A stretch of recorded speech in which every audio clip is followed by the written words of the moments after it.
আরেকজন বলবে আমার জন্য যাকাত দিবি এতবার, আরেকজন বলতো আমার জন্য কুরবানি দিবা এতবার। তাহলে আমাদের জন্য কঠিন হয়ে যেত, ঠিক কিনা? যদি ইলা একজন না হয়ে একাধিক হতো, একজন বলতো না আমি মহাবিশ্ব এভাবে চালাবো, আরেকজন বলতো না আমার মন চায় এভাবে, আমি এভাবে চালাবো, একজন বলতো সূর্য আমি পূর্ব দিকে উঠাবো, আরেকজন বলতো না আমি দক্ষিণ দিকে উঠাবো, আরেকজন বলবে না আমি উত্তর দিকে উঠাবো। এরকম আছে না নাই?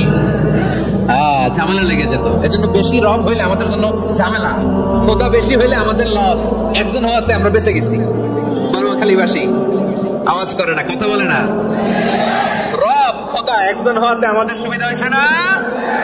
এজন্য আল্লাহ বলেন লা ইলাহা ইল্লাহু, তিনি ছাড়া তোমাদের কোনো ইলাহ নাই, তিনি একজন।